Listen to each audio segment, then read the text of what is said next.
Well, as you can see, I've got 4 quarts. 4 quarts of okra canned. They're hot. I just took them out.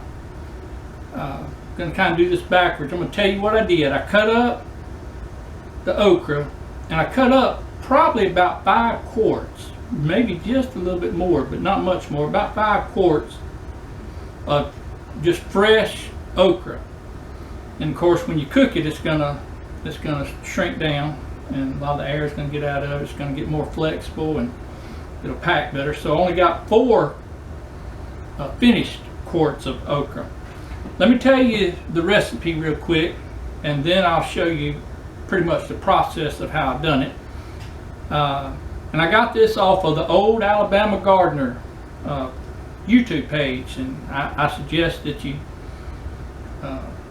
check him out. He's an older man. I guess he's from Alabama, since that's what the name implies. But and he's the one that showed us how to do it. We done this last year, and it worked out good. So we're going to do a few more this year. Here's the recipe.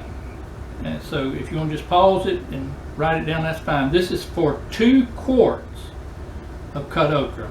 I'm going to tell you, when I done mine, I done it a little bit more than this, and I got 4 quarts. I doubled this recipe, and then I added a little bit more. So this is for 2 quarts of cut okra is what he's got.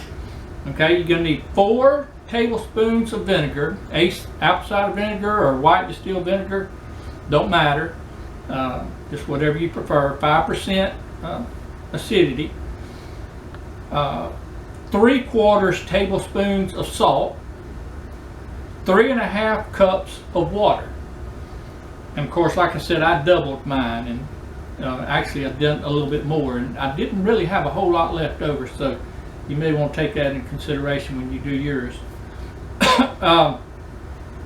Before you watch how I done it, I want to remind you I've got an Instagram. Me and my wife has Instagram, Life with Blinda and Chuck. You can get on there, join there, follow us on that, and see some other things. Like, share, subscribe, do all that good kind of stuff, and I sure would appreciate it. But for right now, just hang with us, and you can see how you can do this. Can this? You don't need a pressure cooker, don't need a water bath, you don't need anything. You have some okra. When you get ready to fry it, you just rinse it out and fry her up, and there you go. It's good to go. Okay. My mixture, my salt, water, and vinegar mixture has heated up.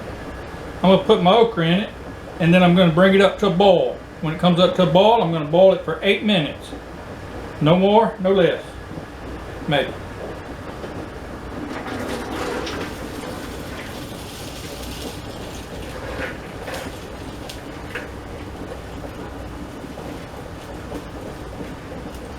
And hope I measured my okra right. Get this in here. If you notice, I put this in a bigger pot. The other one, I just didn't think I was going to have enough room. Seems like a bit of an overkill, but that's what it is. Alright, I got my okra in there. I'm going to let it come up to a boil. When it comes up to a boil, let it boil for 8 minutes, and we'll put it in the jars. Well, I put my timer on 8 minutes. Seems like it's taking forever for this stuff to boil, but it's bubbling in there. I don't know if you can see it or not. It's bubbling. I'm just afraid it's going to get too mushy. But it's been in there a good little while.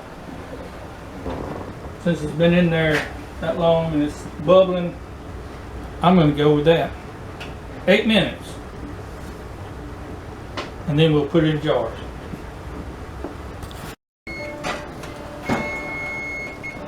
Timer's off.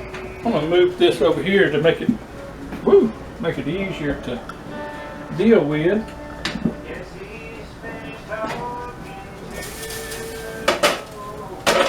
That over there, get it out the way.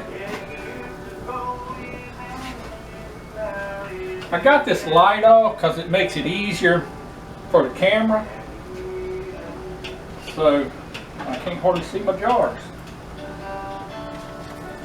I'm going to take this and dump this in the sink so it don't overflow my pot. Pot on there.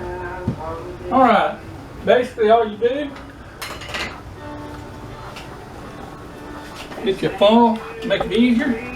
We're going to scoop the okra into the jars. I told you this is easy. If you don't have a canner, pressure canner, you don't know how to water bath, this is the way for you. And I don't know how many jars it'll take. I estimated about 4, but it may not take quite that many since when you cook them down, it softens them up and makes them, you can get more in there. I'm going to take this, I'm just going to kind of tap it, not hard, just tap it a little bit. That way I can get a few more in there.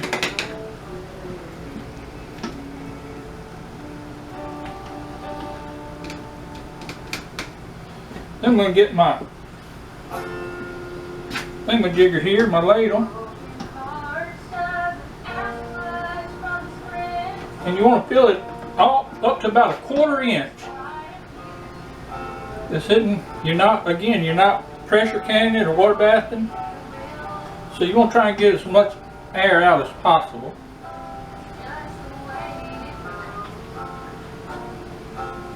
So I'm going to fill this up to about a 1/4 inch from the top.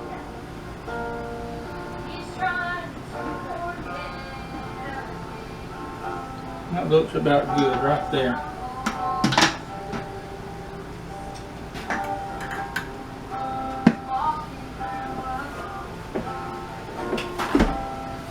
Just wipe that top off. And these jars are hot, so be very careful with them. Wipe that jar off. Gotta get me a lid. I'll be right back. Alright, I got my little magnet thing. I forgot I put my lids in some water to heat them up.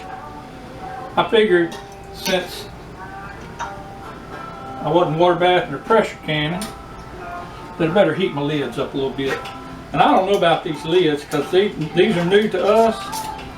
And I'm just now trying them. So now when you put them on, you're going to put them on tight. You don't want to just finger tight these. You want to go ahead and stick them on there tight.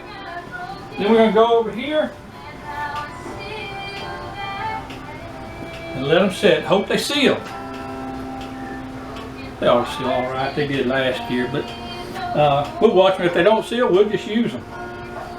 And look, short video. Appreciate y'all joining us. You can go to Instagram. Find us on Instagram, Life with Blinda and Chuck, and look up all. We got music videos. We've got vlogs. We've got canning. We've got gardening. We've just got something for everybody. So if you don't mind, go over there, subscribe, like, do all that good stuff, and you might even get to see old Faith every once in a while. There you go.